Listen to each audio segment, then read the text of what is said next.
morning. And officials here at the White House were able to get their Chinese counterparts to the table to talk about these tariffs without relaxing any of them, which was the plan for the last couple of weeks. So at least trade-wise, this is going to be the biggest weekend since Liberation Day.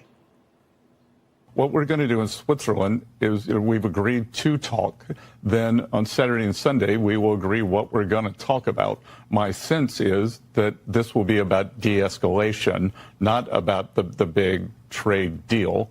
But we've got to de-escalate before we can move forward. And the intrigue grows ahead of a Trump trip to Saudi Arabia, Qatar, and the United Arab Emirates next week, because we know the president wouldn't go all that way without a belief that he could make a big splash on the world stage. And he claims that is exactly what is about to happen.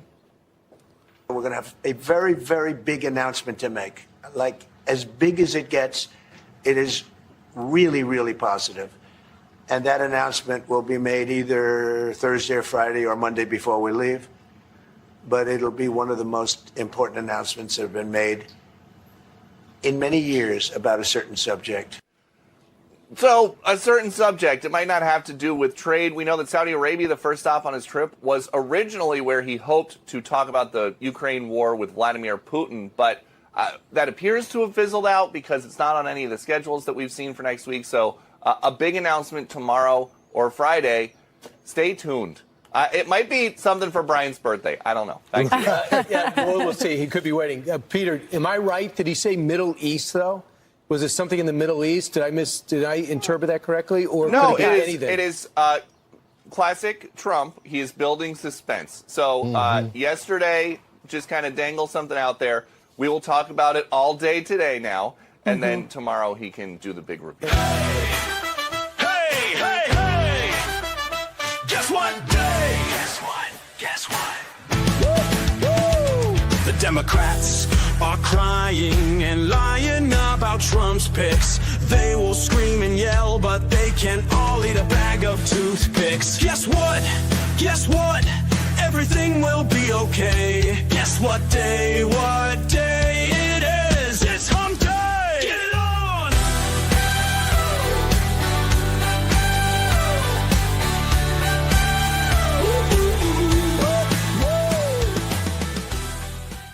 Ooh, baby, let's go. This is the vector for justice in our time, the ability to go and ask questions, to apply pressure and get results. And we are here to celebrate results this morning for some of the most hideous crimes and one of the largest, most evil operations, one of the darkest moments in American history, the Epstein operation. What was it all about? What has the government been hiding from us? Our show has been arguably the #1 agitator for information on this prescient question. Jeffrey Epstein murdered in federal confinement. No one charged. No evidence ever released to the public. No videos, no photos, nothing. Disappeared entirely, and they thought they could get away with it. The revelation of the true nature of Jeffrey Epstein's work and who was allowing it to happen, who was funding it, will undo so many evil structures, so many evil relationships, so much evil that has been hard-coded and buckled in to the spinal column of nations, and will expose truly the most evil, darkest, and demonic forces running the world today. That's why it's important, and that's why we are victorious this morning with a massive new revelation brought about by this program. And we're so proud of it, ladies and gentlemen. I'm getting ahead of myself here. Today is Wednesday, May 7th, 2025. President Trump announces a massive, biggest announcement in the history of the presidency. Could it have something related to the Jeffrey Epstein? We're not exactly sure. But Donald Trump, who's certainly one to sell correctly big announcements, says this one is going to change the world. Okay. We'll preview what that means.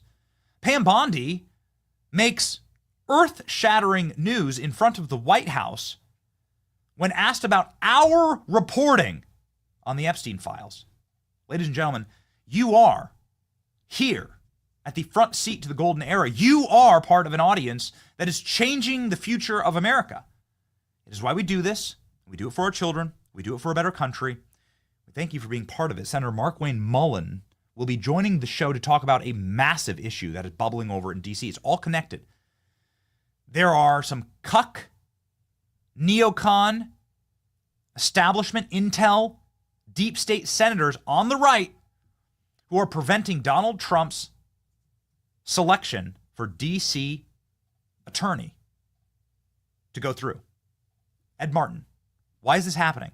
We're going to blow up those cuck senators today on the program, and we're going to tie it all together. Because this is a man who would oversee not only some of the January 6th charges and the truth about January 6th, but the truth about Epstein. And the truth about the pipe bomber. And the truth about so many psyops that happened in D.C. and through D.C. And we need Ed Martin in that chair, ladies and gentlemen. Okay. This is going to be a wild show. You are in the front seat to the golden era. My name is Benny Johnson, and this is The Benny Show. The golden era, ladies and gentlemen. If you've been investing in gold, certainly you've been noticing that this is the golden era. Gold has skyrocketed in value. Very happy that I've been an early investor in gold, just diversified a little bit. But you're not too late, certainly. There is an IRS loophole that you need to know about. Ladies and gentlemen, this 100% legal loophole lets you move your 401k, IRA, or TSP into physical gold and silver. Assets that have stood the test of time. It's called a self-directed IRA. It helps give you full control of your retirement with something real. While the stock market is suffering, and the worst since 2020, gold is holding strong, as it does in times of crisis and major global changes, which is what we're looking at right now. Advantage Gold is hosting a free event to show you how it all works, and you could end up qualifying for $1,000 in free silver just for attending. Text Benny to 85545 to claim your spot now. That's Benny to 85545. Don't wait for more losses. Protect your future now. Data and message rates apply. Performance may vary. You should always consult your financial and tax professional. I wanted to begin with just throwing down something from the OG here. Something that just proves a point about what we do here. We have the responsibility of a large audience that carries forward with it, booking big guests and getting the attention of a lot of big guests and getting interviews with people. Pam Bondi is one of our first big interviews after we went to Washington, D.C. to do a long series of interviews. J.D. Vance was one of them. Pam Bondi was one of them. But a series of interviews with major cabinet officials. And this was fresh off of Pam Bondi's confirmation in the Senate. I mean, she was days into the job. And what do we do at this program? We are constantly reading the chat. I have the chat up in front of me right now. We'll put a chat on screen. Shall we? Let's put somebody's comment on screen. We're constantly driving home into the chat to create a network effect here. And wait till you see what we have coming. Wait till you see what we have coming. What we have coming is the ability for you to ask the individuals right here, live. The way for the chat, like Eric Neal here, praying for James O'Keefe's safety, because this is all tied together with what James O'Keefe is about to reveal. And I think I know what it is. I got little birdies telling me a couple things. I think I finally have done enough research to tell you what James is about to release today. And we're going to lay out the entire constellation here. We're going to put all the pieces together for you, and you will be able to see the full architecture of what's happening, and you're part of it. We just want to thank you. Put up one more. Let's thank one more member of our audience. We just want to thank you. The comments roll in, like a waterfall. Good morning from Northeast Indiana. Nice. I'm from the Midwest too. Best people in the Midwest, man. People that can't figure out why their government would be part of a demonic pedo ring. Why are their taxpayer dollars going to not just create a pedophile ring, but to defend and protect pederasts?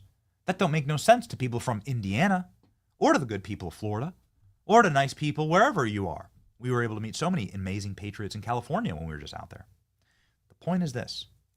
It is our obligation to take your questions and then to serve those questions, not my questions, okay? Not the dumbass questions of like the corporate media. How are you feeling? What, you know, the kind of questions that you get like in these frothy, pithy corporate media interviews, like what's the most inspirational quote you've ever heard? Like this kind of thing. No, we got one shot at this. We're gonna do real work. So we're gonna ask stuff that may be incredibly uncomfortable. Now we made massive national news by asking this question. I'm not here to pat us on the back. I'm just here to say we love you. Okay, we love the chat. We love you, and because of you, you push us to ask these questions. This is because of you. This is because of us working together. Here we go. Scaring bad guys is something Cash has talked about a lot, and you have when it comes to Jeffrey Epstein and the people who are like predators in this country. Yeah. They've been given a pass, and a lot of Americans think these guys have got a pass for a long time, and maybe even are still being protected right now. Where are we at with the Jeffrey Epstein list, the documents? And Cash has made a lot of public statements about this. Where are we at? I was briefed on that yesterday. I can't talk about that publicly, but you know, President Trump has given a very strong directive, and that's going to be followed. Wow. Okay. So a lot of documents. Yeah. Okay. All right. So people can expect actual movement on this. It's not just empty promises. Oh, Donald Trump doesn't make empty promises. Yeah, right. I think promises made, promises kept, and that's why we're all there to carry out his directive about making America safe and prosperous. Let me make something very clear here. And I'm going to be, you know, frankly, like I'm aware of people's criticisms.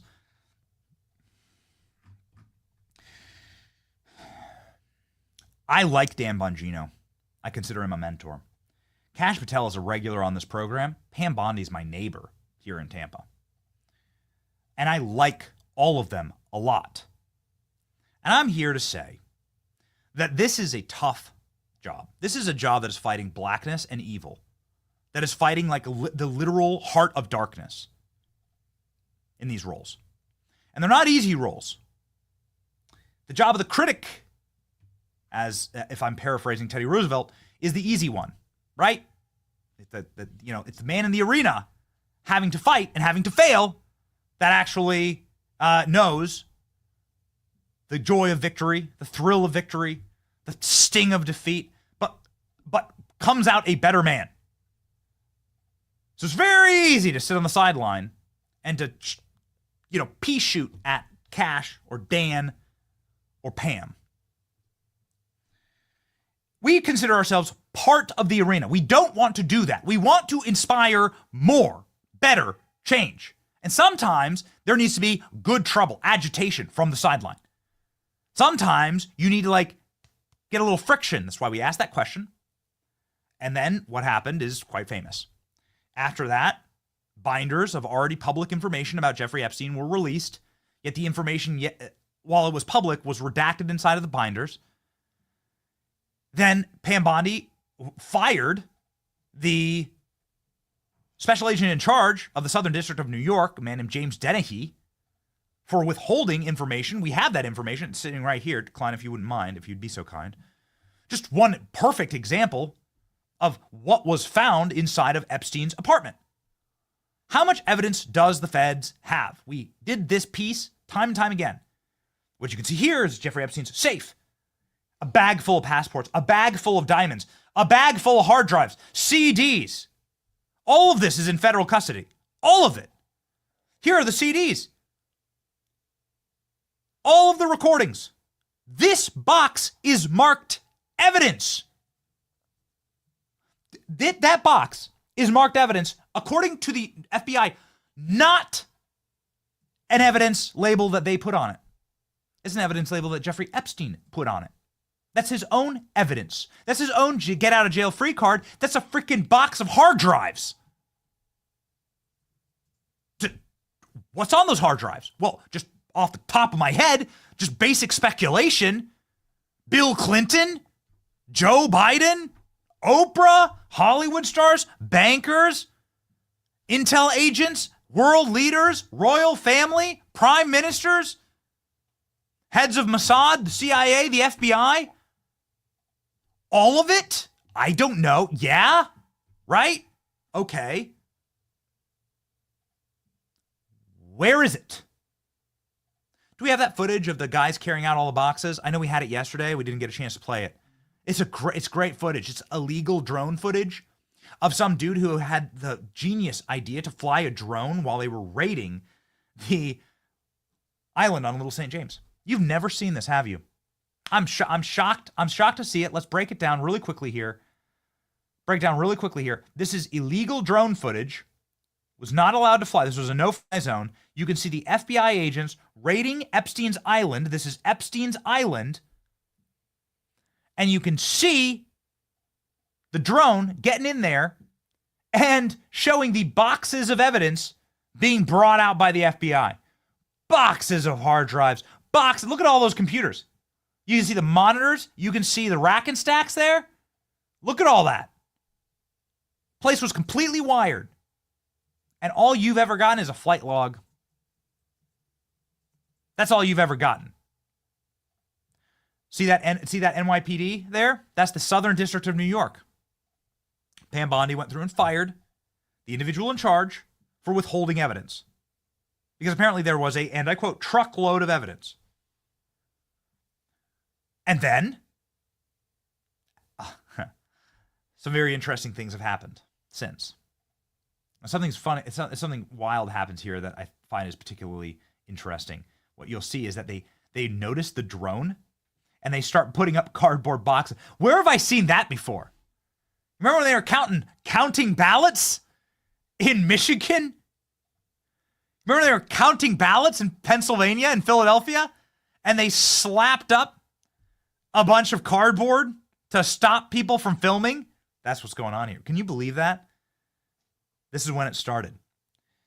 There has been a system in place to prevent a Kash Patel or Pam Bondi or Dan Bongino. Look at them hanging this stuff. Isn't that amazing? They're protecting the pederasts. Look at what they're doing here. They're protecting the pedophiles. That's what they're doing. They're saying don't have the dead pedophile. Don't get embarrassing evidence on the dead pedophile. Wouldn't want that. That's what the federal resources are going to. That's where our federal resources are going to here. All right. Just amazing. Just amazing. And you see the guys carrying out boxes upon boxes upon boxes. There's like a clip right in here. Anyway, I'm belaboring the point, but you can see at the beginning here, you see them like carting off these massive boxes marked as evidence. Where the hell is it all? Right? There you go. You can see it in a reflection in the window, if you would, please. The reflection in the window, I just want to let you guys know I'm not crazy. You can see them carrying out the boxes. You can see them with the hard drives all wrapped up there. It's all available. You can, this is public. You can see this stuff, all right? What James is about to release isn't public. And I know what James is about to release. I know it in my heart. James hasn't called me and told me, but I think I know exactly what James is about to release, okay? And I'll get there in just a second. I just want to establish a baseline of protocol here that the feds have been covering up and protecting. In this video alone is all you need to see, but has been protecting the evidence of this case like it is a state, it has nuclear codes. Why? Exactly. Let's jump over to James Comer from yesterday because that's got us to our interview yesterday.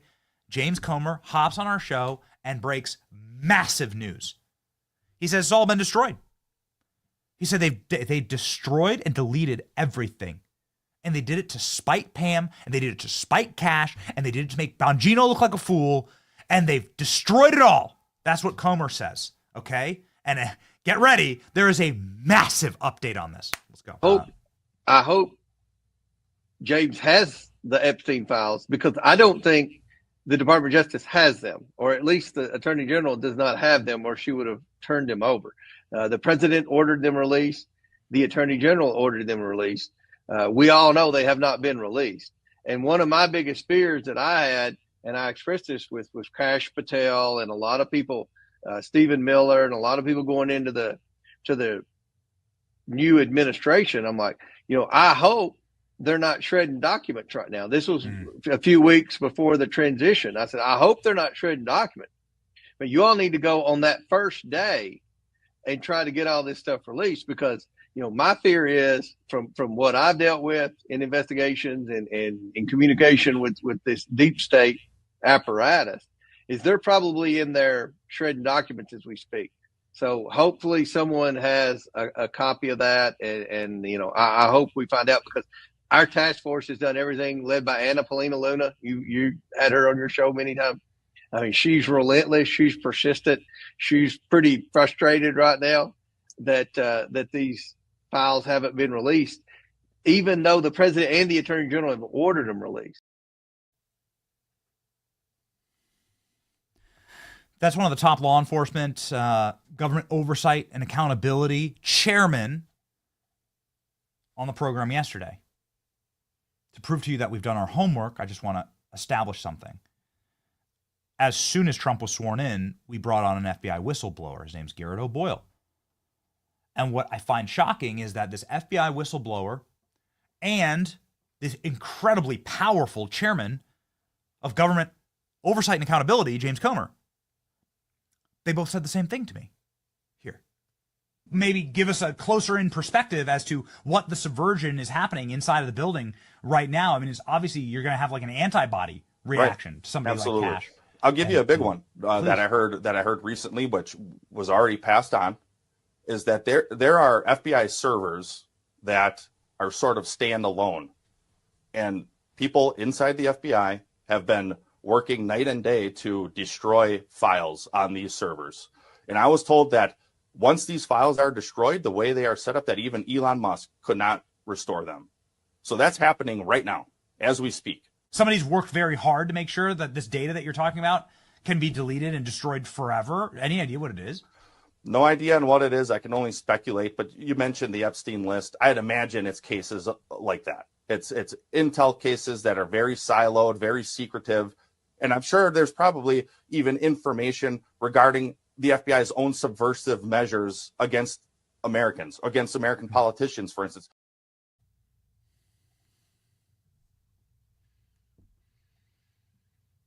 They both said the same thing. Well, that's alarming. That there is an active protocol to destroy the Epstein evidence. This is what Cash and Dan and Pam are up against. We know, as a matter of fact, from direct sourcing inside of the FBI, that there has been a literal truckload of documents delivered to the DOJ. That is true. That's not a lie. Will those documents ever be released? Will those documents go missing? Our clip yesterday from James Comer hit all the hallways of power. And we've gotten a lot of phone calls on that clip on asking those kind of questions. And I'm not sure if James Comer was... James Comer can do whatever he wants, right? He's a very powerful man. He can just say whatever he wants. He just said what he believed. I respect him for it. I really do. Something has been happening concurrently with somebody else that we've worked with for a very long time. I don't ever overstate my connections or relationships. You won't find that. It's called credentialism. I hate that. I hate it. No, I do not have Donald Trump's personal cell phone number. No, we do not send each other memes. I would love that. We're very public with the people that we roll with. Trump's kids, now that's another story. But I will tell you honestly my relationships and to the best of my ability, my sources on these things. I know James O'Keefe as well as I know any human being alive. James O'Keefe is a personal friend. James O'Keefe is someone who has done some of his best work editing with me right over his shoulder.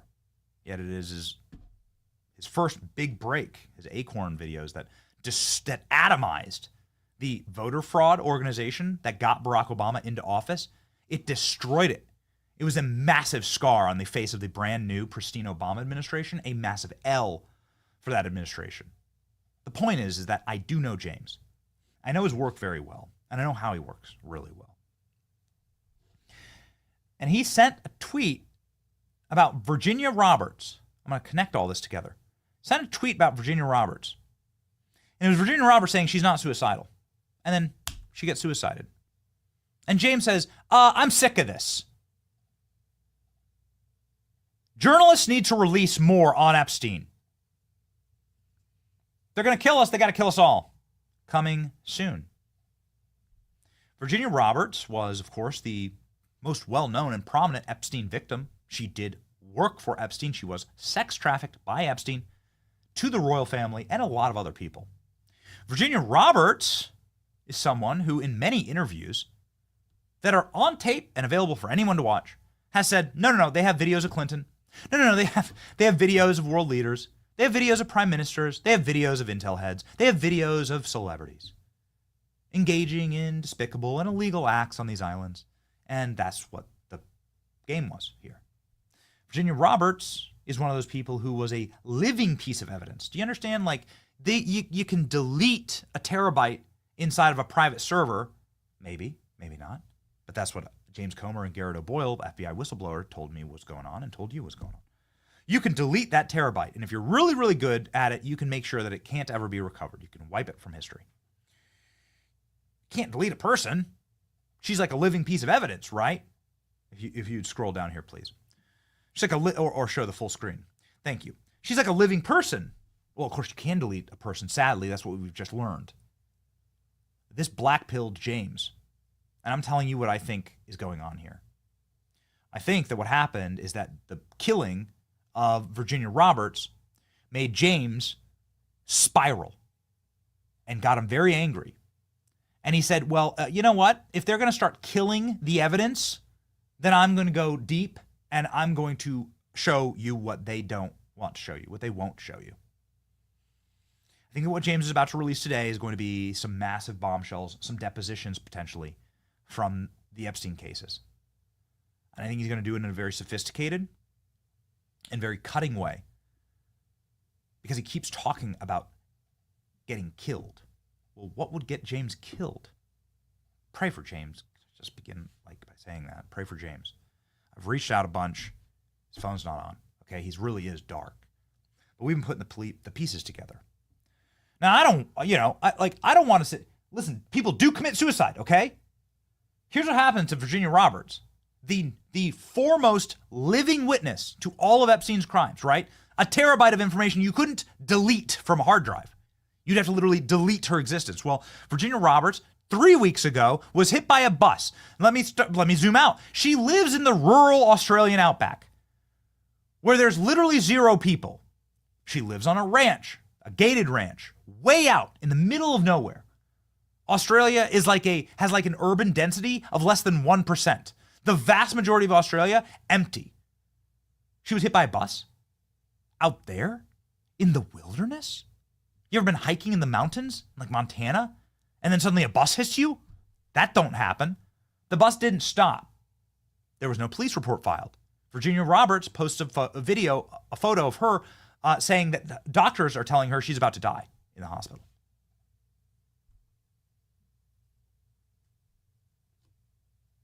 A week later, she commits suicide. Does that sound suspicious to you at all? I think that black-pilled James, and I think a clip like this black-pilled James. Here's Virginia Roberts' father echoing her lawyer, both of them saying she wasn't suicidal. And again, I'm showing you her own statement saying, I am not suicidal. I've made it known to my therapist. Something happens to me. For the sake of my family, do not let this go. Help me protect them. Too many evil people want to see me quieted. Now, full disclosure, that was sent 4 years ago, right? That message was sent a while ago. She got a massive multi-million-pound payout by the royal family since then. But did she really change? Did she ever delete it? Did she ever disavow this message? If not, then I just have to assume that this is as true today as it's ever been. And so does her own biological father. Go. Tell me about your reaction when you heard that she'd taken her life. Well, first of all, I couldn't even believe it. I started crying right away. I'm still crying. I can't believe that this is happening. It's impossible. And then for them to say that she committed suicide, there's no way that she did. Somebody got to her. Poor bastard. Man, this poor man. He's sitting there with a beer. You can see the beer bottle in the shot and everything. Look at how this is tearing up his family. Her lawyer says that there's no way that this happened. Okay, well, you know what? Given all of the evidence, I'm going to believe the lawyer and the father. And I think that this radicalized my friend, a dear friend of this program and this show. James O'Keefe, since this suicide, has said, I'm not suicidal, and I'm about to do something that will change the world forever. Here's James O'Keefe's first video. I'm going dark. I'm not suicidal. Pray for me. I hope that you This are one praying. scares me, guys. I hope you are praying for James. And then here's the teaser from yesterday. That was released yesterday. And I want to stop here and pause by saying this is just an 8-second stinger. According to James, the first piece of this body of work that's released today. What do we see in this stinger? Let's go.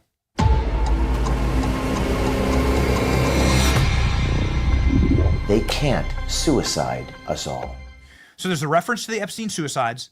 There's the reference to the Virginia Roberts suicides, which of course caused James to say that it's time. It's time for me to release something on Jeffrey Epstein. There's a mysterious man, the identity of which I don't know, standing outside of an old colonial, a stately home here, clearly in a wealthy neighborhood. Pfizer, obviously a very immoral company. This is one of James's investigators weeping. I don't know what that is about. His name's R.C. Maxwell. And then here's Jeffrey Epstein with Prince Andrew. This is the brother of the King of England. Deposition. Is that Pam Bondi? I don't know. Does this look like Pam Bondi? I'm not sure. Sure does to me. And then here's the one. This is the one that gets me right here. I've never seen this. This is Prince Andrew, as best as I can tell, at Jeffrey Epstein's Upper East Side mansion, where so many of these activities went down. This is where the Bill Clinton in the blue dress painting was. This is where the George W. Bush Twin Towers painting was. George W. Bush with the little paper airplanes in the Twin Towers. This, ladies and gentlemen, is shocking. Does James, and it's leading me to question, does James have the Epstein depositions? Does James have the Epstein files? Does James have perhaps evidence of what the government is hiding here? He clearly has depositions about what is going on, what was going on in some type of criminal activity, massive billion-dollar criminal activity. And it's tying it to Prince Andrew and Jeffrey Epstein. What is it?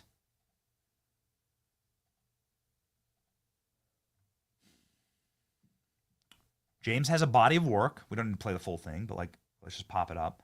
James has a body of work that has already dug deep into what Jeffrey Epstein was doing in the cover-up. For the life of me, I will never be able to figure out how James got this footage of Amy Rohrbach saying that ABC News killed the Jeffrey Epstein story and that she had photos and videos and Clinton and everyone. We had everything. We had Clinton. You can hear. Implicated in because of the plane out that we had her whole allegation. Which was also implicated in because of the planes. She told me everything. She had pictures. She had everything. She was in hiding for 12 years. We convinced her to come out. We convinced her to talk to us. It was unbelievable what we had. Clinton. We had everything. We had Clinton and everything. Photos of Clinton on Epstein Island. They killed it at ABC News. We've never seen any of these photos, by the way. We've never seen any of this evidence, by the way. Where the hell is it? Well, lo and behold, because of the agitation and because of the friction of this program, we got something incredible this morning. Pam Bondi walked out in front of the White House and responded to our reporting on this program. And it is reporting because we're speaking with credentialed FBI whistleblowers and we're speaking with the most powerful oversight member of the entire federal government, James Comer. And he says they've destroyed your evidence, Pam, and you have nothing. And Pam Bondi said something this morning that shook me to my very core and chilled me to the bone. Are you ready? Ladies and gentlemen, here we go. James Comer said yesterday that all the Epstein files are missing. Can you confirm the status of them? They still haven't heard from you. No, the FBI, the FBI, they're reviewing, there are tens of thousands of videos of Epstein with children or child porn. And there are hundreds of victims. And no one victim will ever get released. It's just the volume, and that's what they're going through right now. The FBI is diligently going through that. I haven't seen that statement, but I'll call him later and find out.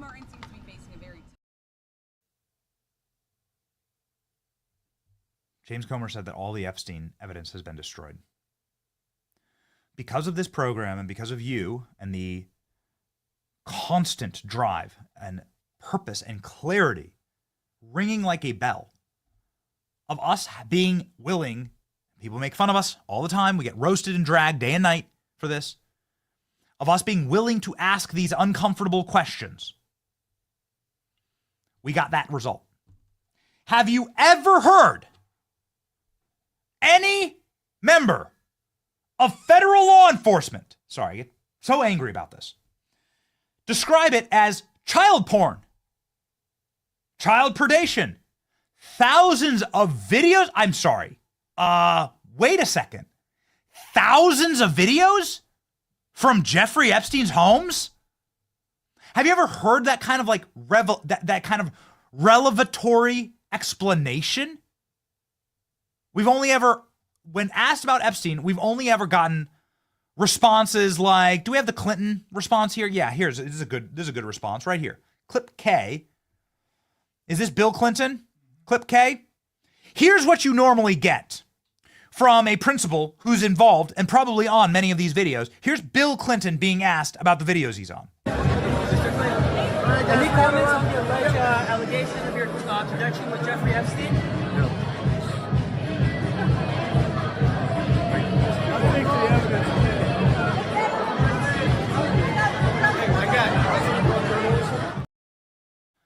If you can load that as a play-beside, what you'll find is that Bill Clinton's chief of staff, who's the man with the beard that sneaks in there, runs in and says, don't say anything, don't say anything. You can see it. He literally flies in. Look at him. Don't, no. He says, no. And then Clinton laughs and says, the evidence is clear. Where's the evidence exactly? We'd love to see it, Bill. And then he looks back. You can tell Bill's bothered because look at that frame. He looks back at the questioner. What happens when Bill Gates gets asked about this? Bill Gates destroyed his marriage, was blackmailed by Jeffrey Epstein because Jeffrey Epstein sex trafficked a young Russian bridge player to Bill Gates, knowing the man's weaknesses. This is all true. I mean, it sounds crazy. It's like you're watching a movie. You're right. But it's true. Stranger than fiction, they call it. Bill Gates, of course, his life was destroyed. What happens when you ask Bill Gates about Epstein? Let's go. And, I've said I regretted having those dinners. And there's absolutely nothing new on that. Is there a lesson for you, for anyone else looking at this? Well, he's dead. So, in general, you always have to be careful. Do you see him smiling? Did you see that creepy ass smile from Bill Gates? He's dead. You got to be careful. These people tell on themselves. Look at that look from Bill. They tell on themselves.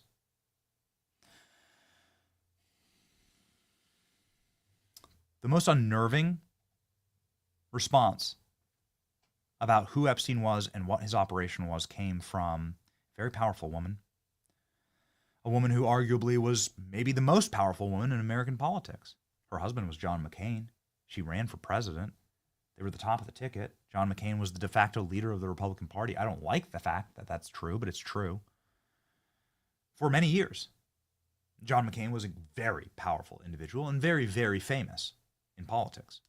He could get pretty much whatever he wanted, do whatever he wanted, and he did. Remember how he sabotaged the repeal of Obamacare? John McCain would just do whatever he wanted. Except for with Epstein, you see. Listen to his wife explain. It hides in plain sight. Epstein was hiding in plain sight. We all knew about him. We all knew what he was doing. But we had no one that was, legal aspect that would go after him. They were afraid of him. For whatever reason, they were afraid of him. So here you have one of the most powerful ladies in all of politics who's married to, inarguably, one of the top 2 or 3 most powerful men in all of politics. Whether you like it or not, it's just true. It was John McCain. And she's saying, we all knew about Epstein. We all knew.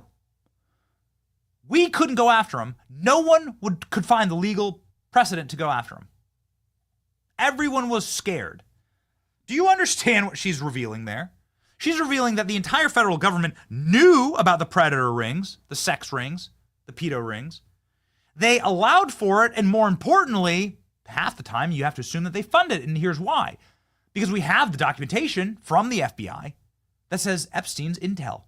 Protect him, release him. He works for us. We have the documents. You don't have to think, you don't have to be super imaginative to understand what's going on here. When you go back into the Bill Barr connections, you understand how and why Epstein was killed.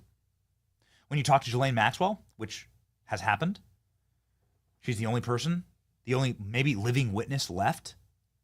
She's in a prison not too far from here. We're constantly trying to get an interview with her. She says, no, Jeffrey Epstein was murdered, obviously. And by who and for what? Well, let me lay those out just very quickly. Jeffrey Epstein was murdered by his handlers. Jeffrey Epstein had no real source of income. He had no real education. He was hired by Bill Barr's dad at the Dalton School.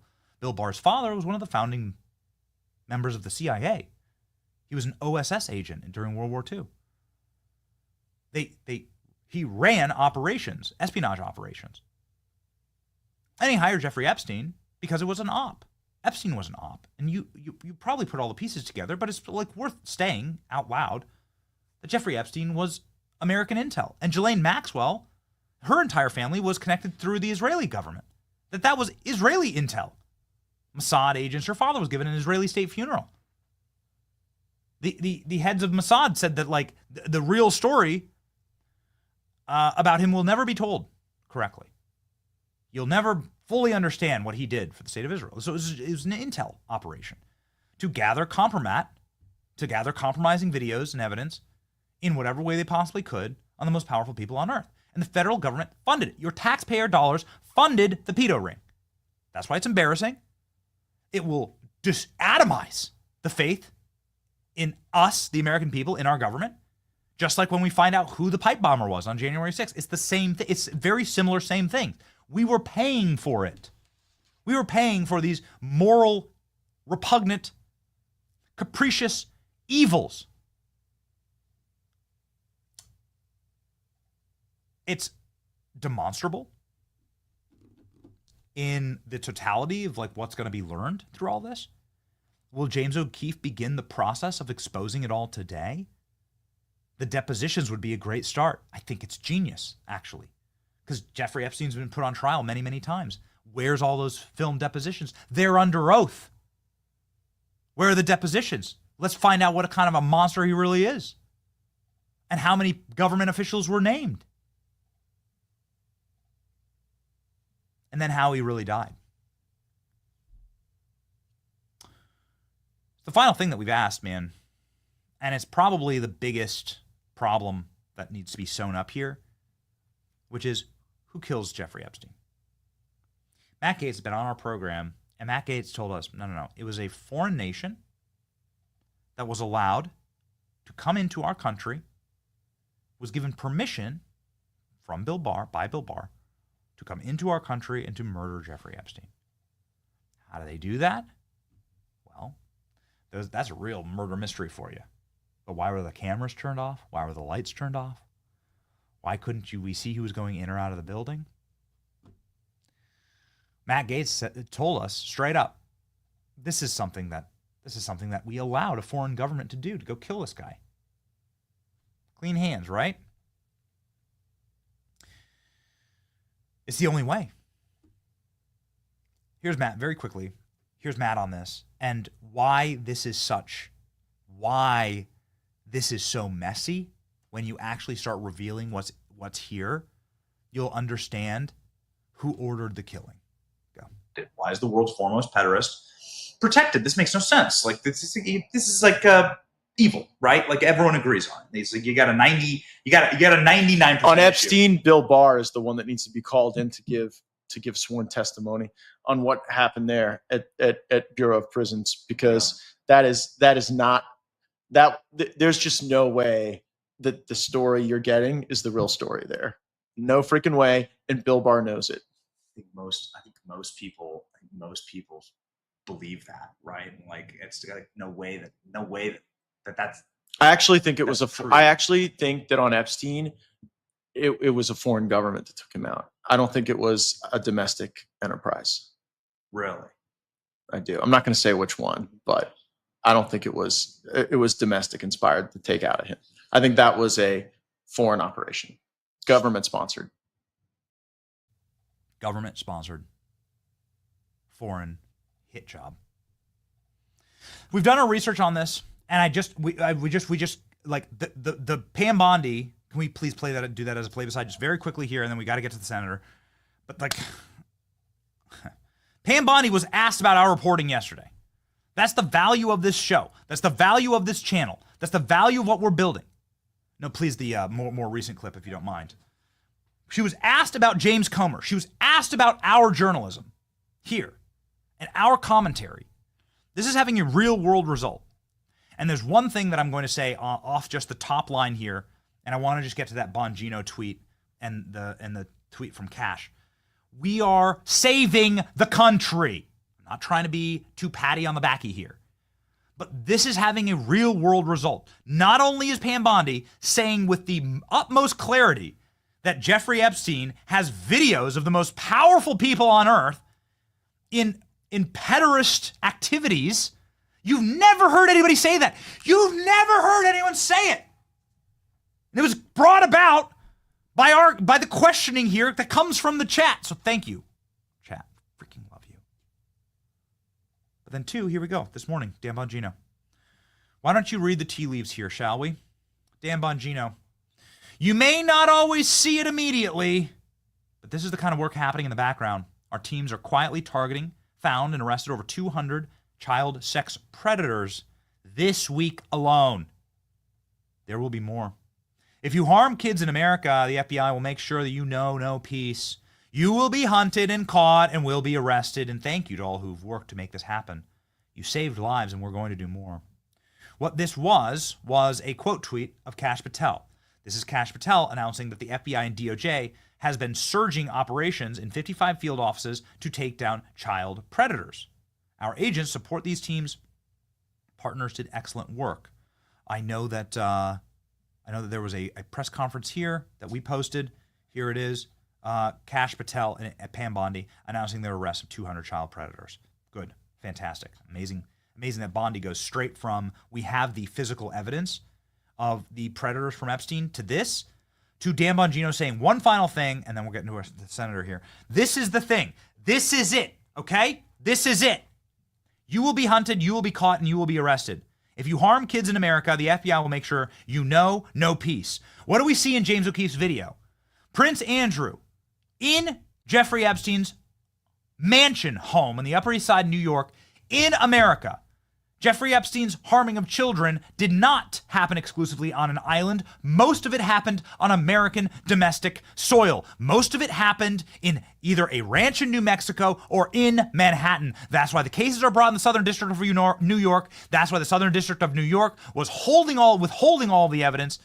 That's why they had to literally fire everyone in order to rip the evidence from them, bring it down to D.C. in a truckload. Pam Bondi saying it's just child porn that they're having to go through inside of the DOJ, and James O'Keefe announcing that he's going to be releasing the real files. It's all coming together. It's all coming together. And we were part of it. And it'll save children. And if anything, that's a reason to be hopeful in what we're building here. It's our great honor to do it. And we look forward to bringing you all of the new evidence and information today, tomorrow, and the next day as James releases this bombshell report. All right. Thank you. Goodness gracious. What a time. What a time to be alive. Ladies and gentlemen, we are here to protect our home. I have 4 children inside of my home. They are the light of my life. As I have said many times, I want to explain to you my motivations. My motivations are simply to build a company that tells the truth and that speaks very uncomfortable truths. Tick that box today. So proud of the fact that Pam Bondi was asked about our James Corman reporting. I cannot tell you enough. Number 2, I want a functional country for my children. I don't want to be a cursed generation that leaves a dysfunctional, broken country to my kids. That means I must protect my home. You should protect your home. Home Title Lock is a friend of the program. They can make sure that house stealing doesn't occur on your watch, ladies and gentlemen. The FBI calls it house stealing. What it really is it's wire fraud. Here's how it works. Criminals get your signature on one document. They use a fake notary stamp, pay a small fee, and then just like that, your home has been transferred to them. It's out of your name. You can start getting collections or foreclosures. They could sell your home.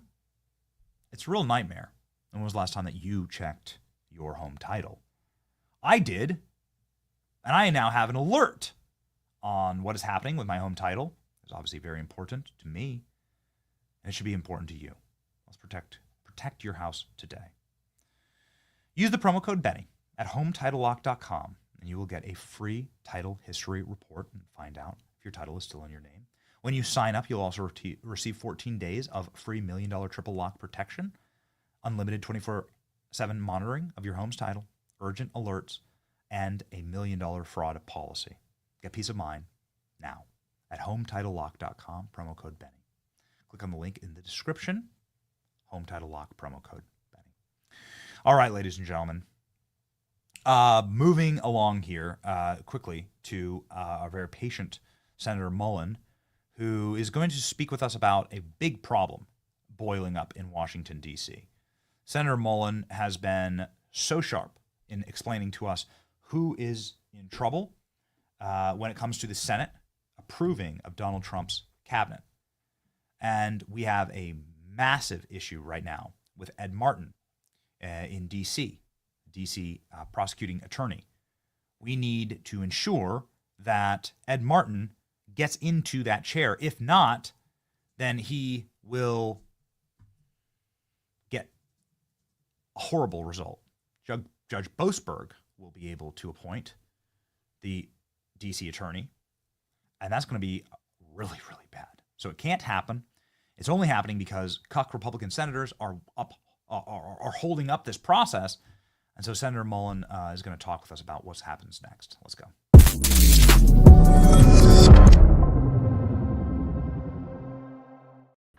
Senator, we're sorry. We thought that these fights were over. It makes our blood boil. And the floor is yours. What's happening with Ed Martin and his nomination right now?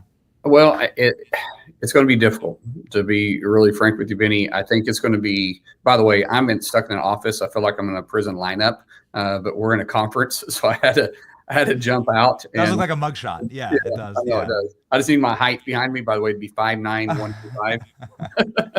So, but we have some real issues there. I think it's going to be tough for him to get out of the committee. And I'll tell you the biggest issue that we're facing, it's not just 1 or 2 or 3 of the senators. It's some of his statements on January 6th. And just be quite frank, there's a lot of raw emotions when it comes to January 6th that still floats in the Senate. A lot of these guys that have never faced a life or death situation felt like their life is very threatened. I never once felt like my life is threatened. I would just, I thought there may be some bumps and bruises, but I've had bumps and bruises my whole life. But that's just it's still pretty raw. I don't know how to explain it. So what the decision is listen, Ed may be extremely qualified, but put him in any district around the country, put him back in Missouri, put him anywhere, but not here in DC.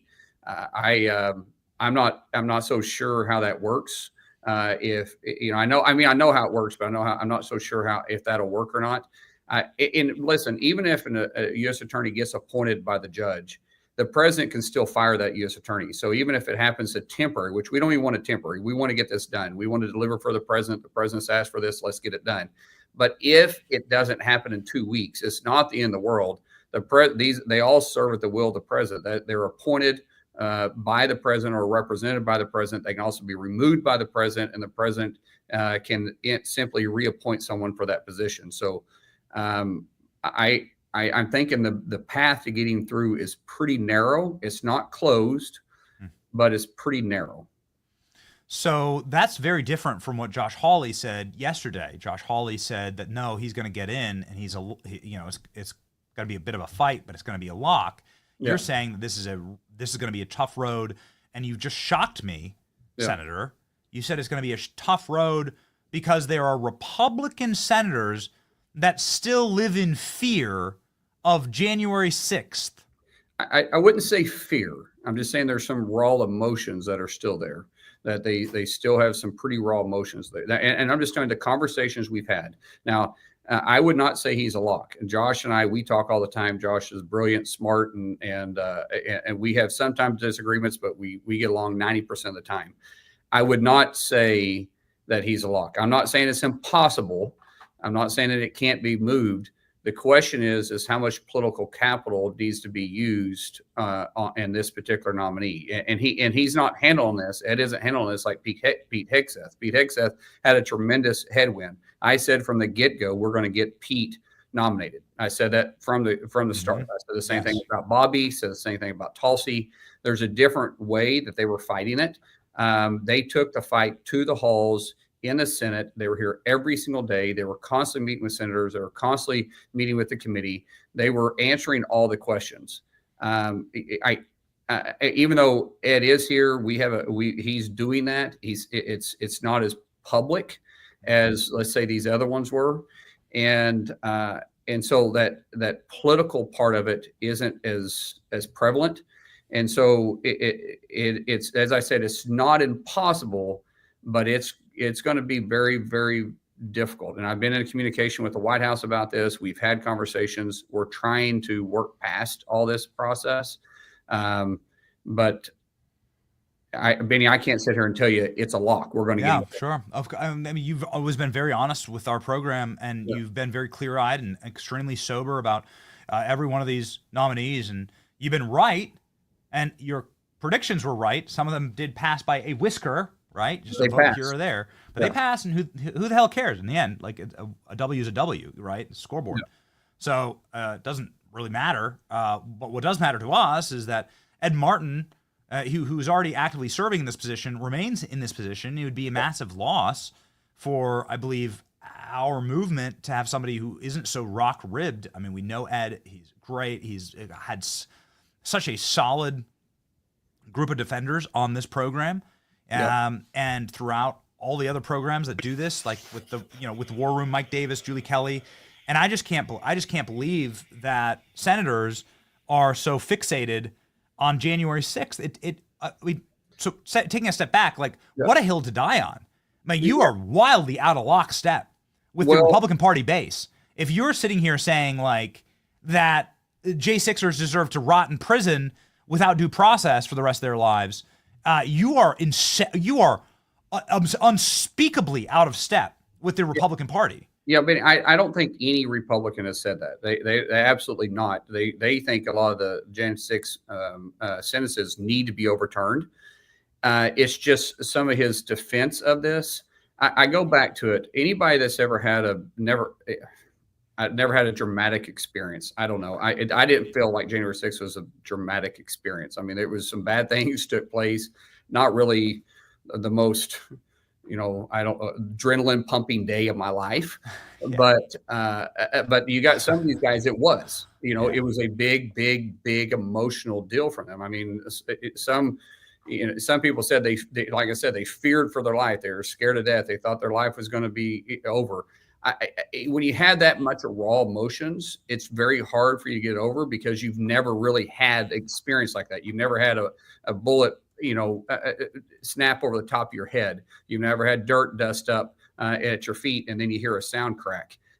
You've never experienced a real life and death situation. I'm not saying that, and I don't want anybody to experience that. I hope no one has to experience that, and I don't want them to experience it. But if you haven't, then sometimes that emotion, when you deal with something like this, that emotion gets really raw, and it doesn't go away.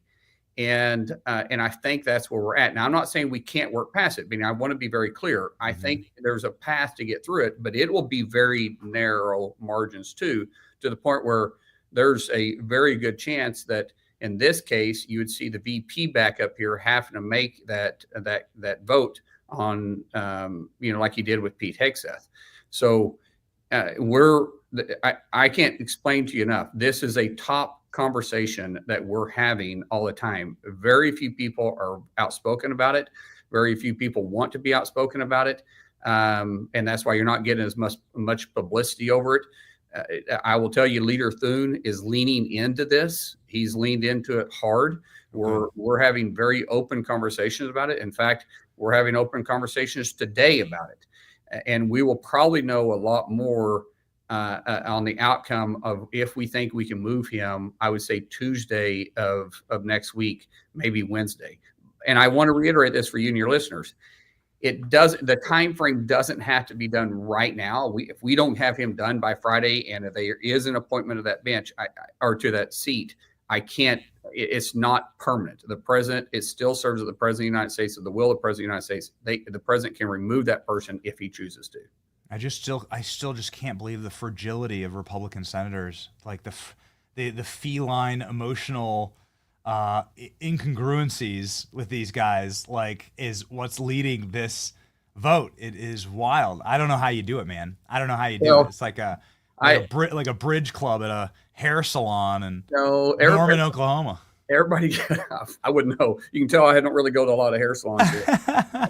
But I would say this. Everybody handles things differently.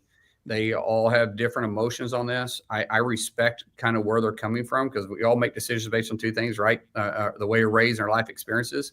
Everybody experienced a little something that day. I mean, it was very dramatic for some people. I'm not saying me, but I'm saying some people. And I respect that, because I've seen some just really tough dudes just crack sometimes underneath some pretty extreme pressure. And I've come to the point where I would never judge anybody for the way they process some of this stuff. But the good thing is that about feelings, you can, if it's not based on a principle, but it's based on a feelings, you can work through that sometimes. If it's just, I'm planting a flag on principle, those are very difficult to work past. And so we get people in a room, we talk through it. This could be one of those things that we're able to talk through and be able to get him past, but they're pretty tough conversations. I mean, if you Google Ed, you can find out a ton of stuff on him that's public. He's been a very outspoken public person. I tell everybody, if you're going to go through confirmation, never write a book because every word can be used against you. And this is one of those cases too. He everything he has said openly has basically wrote a book, and that's all ammunition to be used during his appointment. Okay. I'm checking with my producer, Senator. I know that you have a huge and busy day, but I do have a follow-up question about the topic of the show. Okay. Yeah. So you're talking about January 6th here. Ed Martin would be were he confirmed, he would be directly over the top of a voluminous mountain of January 6th evidence. Some of it implicating FBI agents, undercovers, federal agents. Who the hell is the pipe bomber exactly on that day? I'll side with even the most left of center Republicans in the Senate in saying, I will link arms with them, Senator, in saying, let's find the identity of the true terrorist on January 6th, that pipe bomber. Okay, let's go figure out exactly who that person is and why the feds are protecting the identity of that person so very thoroughly.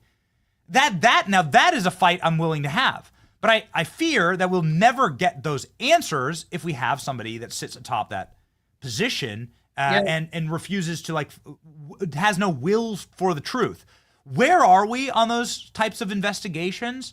And has the Senate made does the Senate does even have any interest in conversations like that? Yeah, we absolutely. We have a tremendous amount of conversations about it and a very strong interest in it.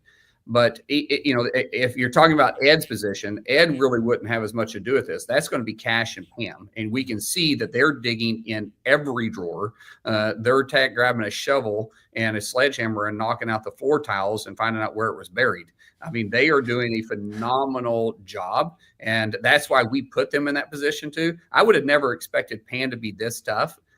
Because she came from Florida. What's tough out of Florida? I'm joking. I mean, you only get President Trump out of there too, right? But you have Pam that is tough as nails. You have Cash that's been peeling the lid off of this for way before he ever was even considered for the director of FBI. So I feel very confident that we're going to actually find out some answers. The question is how much did the outgoing administration and Director Wray and Garland, how much of it did they destroy?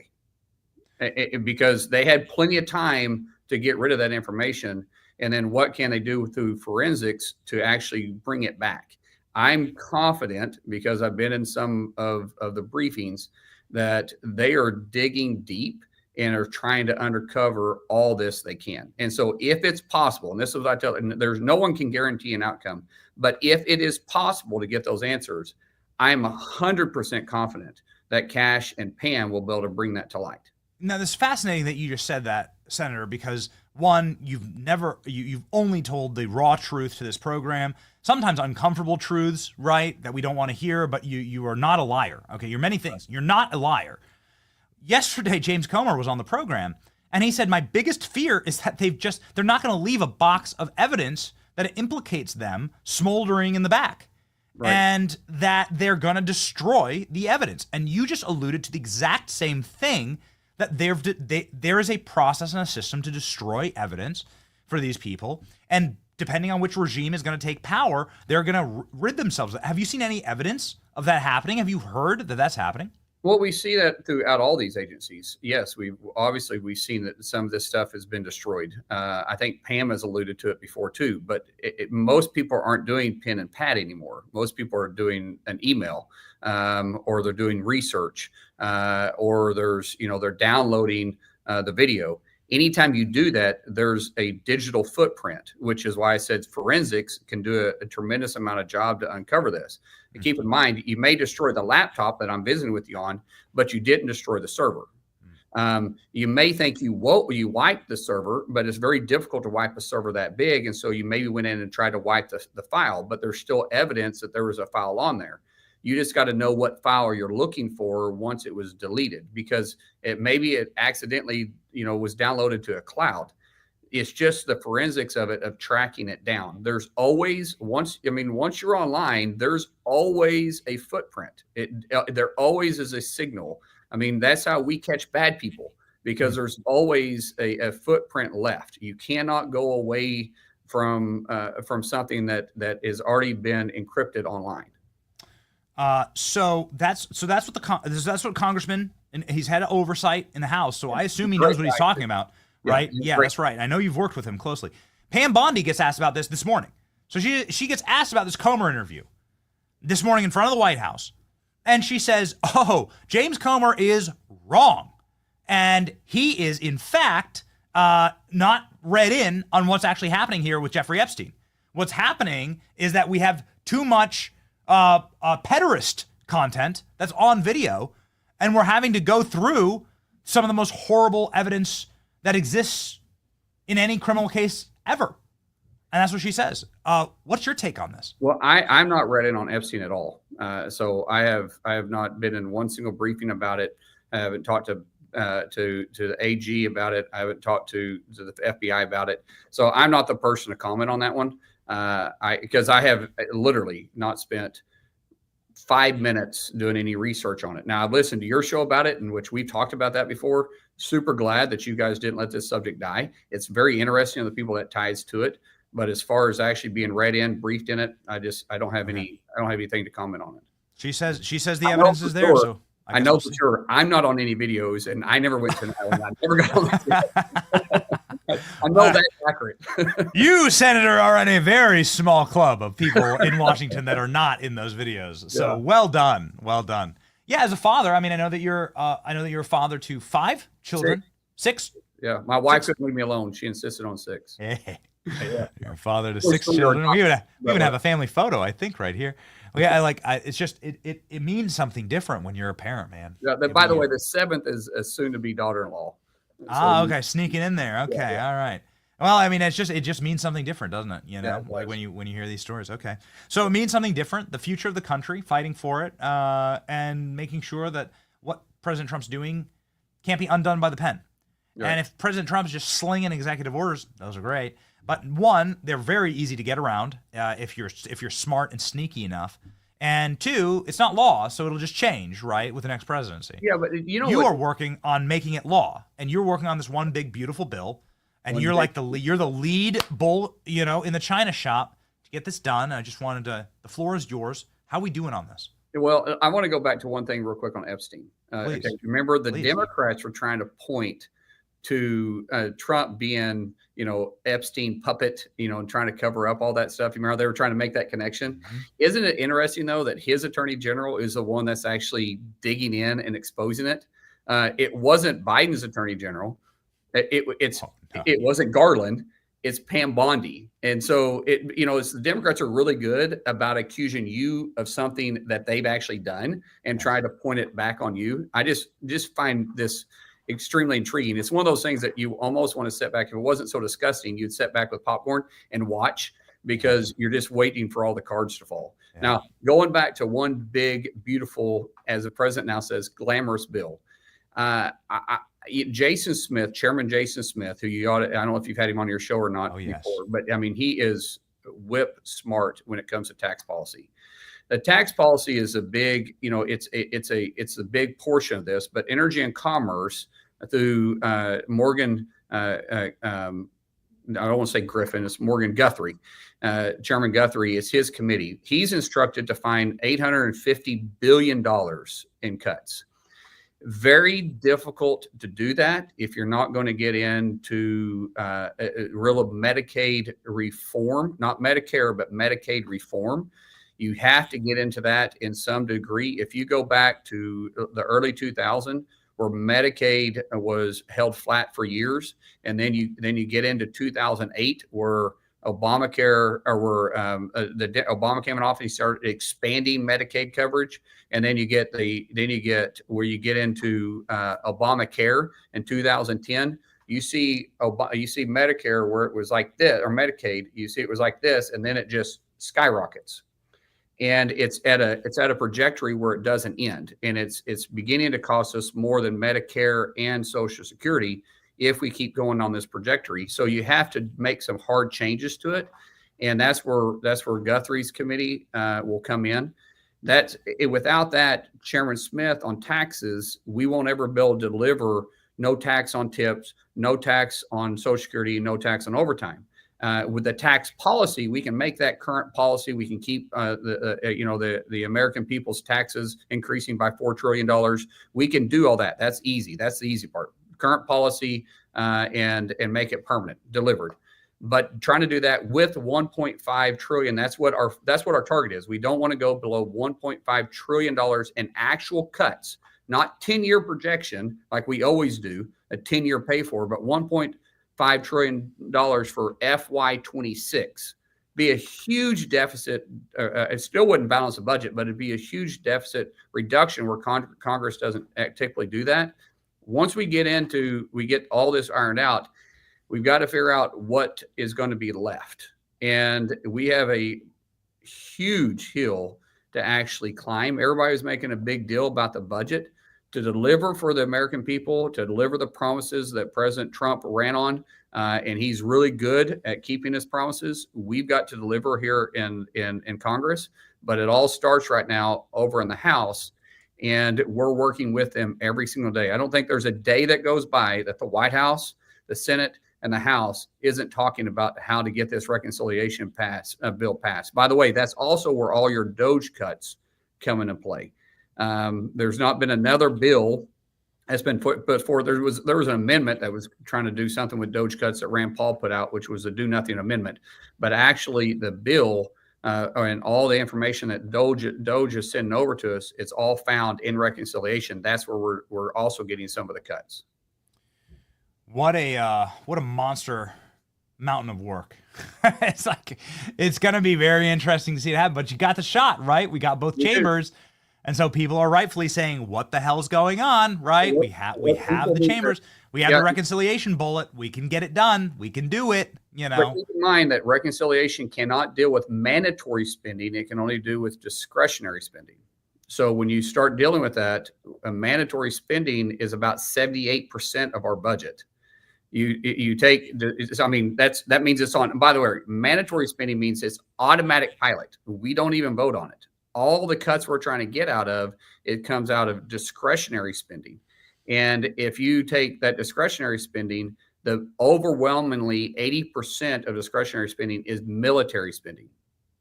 And so you're dealing with a very small portion of our overall budget to actually be able to get these cuts. It's like it's like trying to squeeze water out of a turnip, but there's so much there that we ought to be able to get it done. All right. The senator from Oklahoma, who has always spit fire on this program, has never lied to us, always tells the truth, and who represents his state and his beautiful family just so well. A fellow grappler, wrestler, UFC fighter, and just an all-around kick-ass dude. Follow Senator Mark Wayne Mullen online, 200, cruising up to 300,000 followers. Man, Senator, well done. He truly is the man. Thank you for fighting for us. Thanks, brother. I got to set one record straight. Never fought for the UFC. Fought MMA, but I never signed my contract. Fought MMA. Klein was correcting me here in studio. Okay, all right. Fine. We'll text Dana and we'll say, like, listen, you should check out this guy. Okay, you should I got this young guy. Thank you, Senator. All right. Thanks, guys. See you. Bye.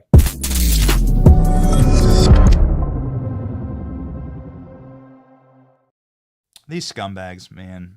These scumbags. Not the senator. Senator's great. But Tom Tillis. The thing you don't want to do is you don't want to try, they have to keep decor. Like, it actually isn't helpful for him to flame throw Tom Tillis, who's a senator from North Carolina. It's not helpful, right? It actually hurts the negotiation to get him to vote. But this is the guy that they're talking about. Tom Tillis comes out against Trump pick for D.C. prosecutor Ed Martin. He will not vote for Ed Martin. This is a massive problem.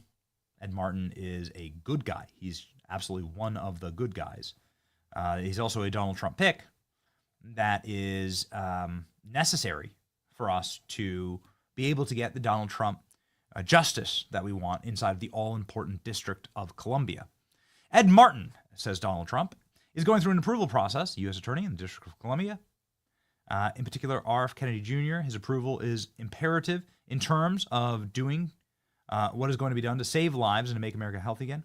Has a passion for Ed, so much so, more than anyone I've ever seen.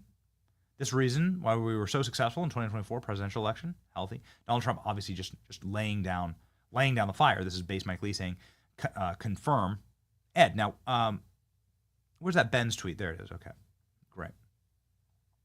People are not appreciating the magnitude of the Ed Martin situation, says Mike Benz. The prosecutor is on top of the FBI. He runs all D.C. criminal investigations. He's the choke point for D.C.'s worst secrets. If Ed Martin is blocked and Boasberg picks, Trump 2.0 momentum is totally paralyzed, as is potentially the Epstein case that we've been speaking about. Oh, and who would get to pick Ed Martin's replacement if the Senate doesn't act? Judge Boasberg, who keeps getting assigned the Trump cases.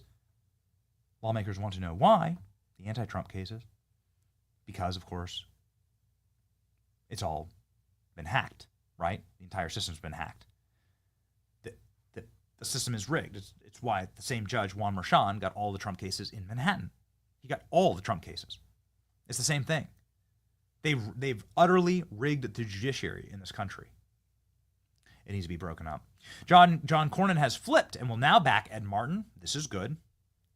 Tom Tillis, no more excuses. Tom Tillis comes from a red state of North Carolina, a state that Donald Trump won handily in 2020 and in 2024 and in 2016. Josh Hawley saying that the Ed Martin vote is going to pass. So he has more certitude than Senator Mullen. Here we go. Well, and this is why I think we are going to get to a vote, and he is going to pass. I just don't see how he doesn't, to be honest with you, Steve, because the president, and you mentioned this last night, the president made it crystal clear publicly that Ed Martin is top priority for him because the District of Columbia being safe is top priority. I mean, right now, you know this as well as I do. You cannot go out on the streets in the district and not fear for your life. I've got staffers in my office literally who've been shot. I've got constituents when they visit D.C., they say, is it safe for us? And I have to tell them, honestly, I don't know that it really is. This is our nation's capital. It ought to be the cleanest. It ought to be the safest. It ought to be the best place to visit in our country because it represents what our country is about. And our own citizens can't come here without fear of their lives. It's ridiculous. We need a U.S. attorney who's going to go after the crime and clean up the city, especially in front of our 250 celebration next year. Ed is the right guy to do that. He's the president's choice. And I would just say to my fellow Republicans on the committee, and listen, I'm not saying anything to you. I haven't said to them privately, personally, give this guy a shot. Meet with him. Talk to him about what he's going to do in the office. Talk to the president. I think when that happens, he is going to pass the committee. I just don't see how he doesn't. Good. You should call Tom Tillis. Here's the numbers. Is the local offices and the D.C. offices. Tell him to confirm Ed Martin. Judge Boasberg may get to select the U.S. Attorney for D.C. because Republican Senator Tom Tillis opposes Trump's selection. That's it. It's Tom Tillis. Apparently, he opposes it because he's like limp-wristed about January 6th. He's like, January 6th gives him all the sads, and he's like weepy and cry over it. It's incredibly pathetic. But you wonder why the nation is in the state that it is. It's because of weak men that create hard times. And so let's stiffen the spine, shall we, of Tom Tillis. These are the numbers, and I hope that you call on your Patriot Mobile phone. Patriot Mobile is the cell phone company that supports our program and that locks in for us. They are with us everywhere that we go. They keep us connected on the road, and they make sure that we're not paying the left with our cell phone service. You should switch to Patriot Mobile. If you haven't switched, ask yourself the question, why? If you're worried about coverage, don't be at all. Patriot Mobile is available on all 3 major networks. Fact is, if you have cell phone service in this country today, you will get exceptional coverage on Patriot Mobile. If you haven't joined Patriot Mobile because making the switch is painful, it is not. It's very, very easy. No need to spend hours waiting in a retail store. You can simply call Patriot Mobile's 100% U.S.-based customer support team and make the switch today. Make the switch today. They even have a contract buyout program that covers $500 per device. Keep the same number, keep your phone, or treat yourself to an upgrade. Call today, patriotmobile.com/Benny or 972-PATRIOT for a call. Use the promo code Benny and get a free month of service when you sign up. patriotmobile.com/Benny. Call 972-PATRIOT. All right. Ladies and gentlemen, that is the news of the day. It's crazy. There's a lot of stuff going on. I guess India and Pakistan are going to be the new Ukraine war. Trump did call New York Attorney General Letitia James a total crook. And I really want to get to, hey, Alex, do we not have a block on Trump's big announcement? I'll get you that. I know that we do because it was in the lead. So we'll get you that. Here's Trump on Letitia James saying the DOJ is going to do what's right in criminal fraud referrals. Letitia James obviously is accused of, and hopefully will soon be charged, of the same crimes that she tried to lock Donald Trump up for. Lying on official documents, over valuation of his properties. It is biblical how beautiful this all is. Here we go. The Attorney General. The Justice Department recently received a criminal referral against New York Attorney General Tish James for fraud. We haven't heard much about it. Could you or the Attorney General give us an update as to what's going on with that investigation? Well, I don't want to get involved in something that Pamela's involved with. If you'd like to say something, Pam. I can say unrelated to that, she's a disaster for New York. She's a horrible, horrible human being. And I think she's a total crook. There's no question about it. But that's just my opinion. Pam's going to have to do what she wants. She's a very bad person. She's a very, very bad person who campaigned solely on, I'm going to get Donald Trump over and over again. She's a sick person. But that's has nothing to do with what Pam does. Pam is going to do what's right. She always does. I've known her a long time. All right. So we'll wait for that, and we'll wait for the Epstein documents. Does this have something to do with what President Trump has been teasing? Donald Trump has been teasing a biggest announcement in American history. Very, very big announcement ahead of the Middle East. A very big announcement, he says, as big as it gets. It's very positive. It's an important announcement. It's taken years on a very specific, certain subject. What is this exactly? Here's what President Trump said yesterday. And we'll have maybe before we're going to, as you know, the Middle East, Saudi Arabia. We're going to UAE and Qatar. And that'll be, I guess, Monday night. Some of you are coming with us. I think before then we're going to have a very, very big announcement to make, like as big as it gets. And I won't tell you on what, but it's going to, and it's very positive. I'd tell you if it was negative or positive. I can't keep that out. It is really, really positive. And that announcement will be made either Thursday or Friday or Monday before we leave.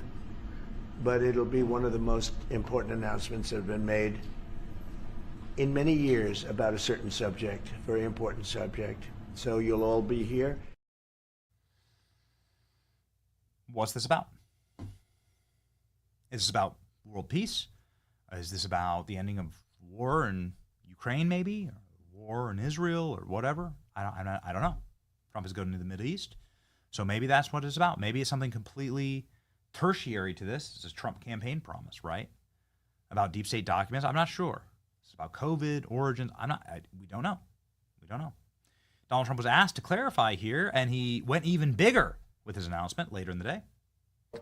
And those days are over. Those days are over. And, you know, I said before in our meeting with the new and very talented Prime Minister of Canada that we have some very big announcement to make. It's not about trade. It's about something else, but it's going to be a truly earth-shattering and positive development for this country and for the people of this country. And that'll take place sometime within the next few days. Earth-shattering, says Donald Trump. Very positive. On a subject that you haven't heard about in a long time, but that you really care about. So what is it exactly? We don't know. We don't know. But I'll be damned. We're moving, right? It's happening. Things are happening. Nothing ever happens. Things are happening. Pay attention. Watch the same things that we're watching. See the pieces coming together. Don't be a doomer, right? You didn't work this hard. You know, how hard the last 4 years. You didn't work this hard over the last 4 years to come here and fail and to fall flat on our faces. But to do that, you've got to balkanize. You've got to defend your side. And you've got to defend the people doing right. And how do you know those people? The people who are speaking the truth. How do we ensure that we are speaking the truth to you every single day? Not because I'm that intelligent. I went to community college. And we do our very best to tell you what we know. But if we want to speak the truth to you every day, we got to go to our verse of the day, our scripture of the day. Here we go. Verse of the day. Do not be overcome by evil, but overcome evil with good. Romans 12:21. What a perfect verse for today. What a perfect verse for today. Do not be overcome with evil, but overcome evil with good. The government has been protecting evil people. That should end. Good people must do the uncomfortable and painful thing and drag that sickness into the light. We look forward to James O'Keefe's big announcement today as well. And we stand by, ladies and gentlemen. Thank you for marching with us on to victory. We're actually literally making the country a better place. We will be live for a press conference later in the day from Carolyn Levitt, because why not? This is just always too much fun, and there's too much going on. But for now, it's your boy Benny, front seat to the golden era. Thank you for marching with us. Let's go.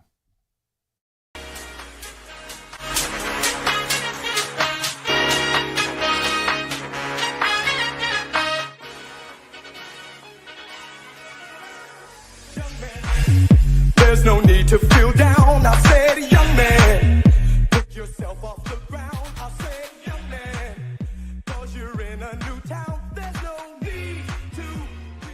Wow. Early Renaissance, I think. Raphael or Piero della Francesca? No, I believe it's one of the fettuccinis.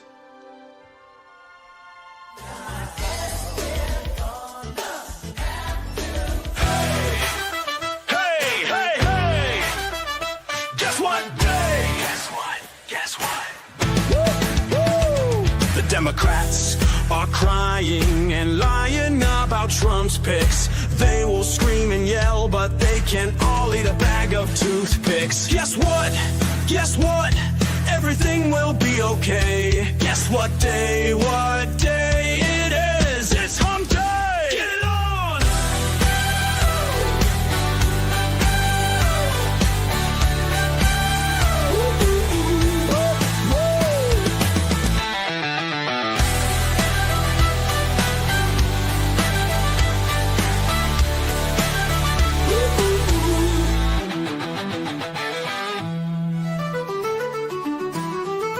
The biggest ships in the sea, all owned by the oldest kings, and their dying legacy, media deal reads.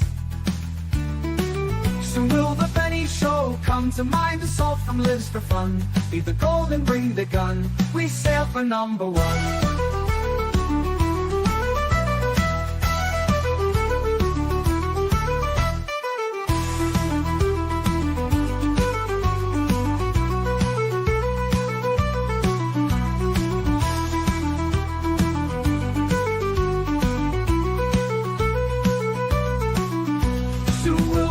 Show come to mind, the salt from lives for fun. Leave the gold and bring the gun, we sail for #1. The biggest ships in the sea, all owned by the oldest king.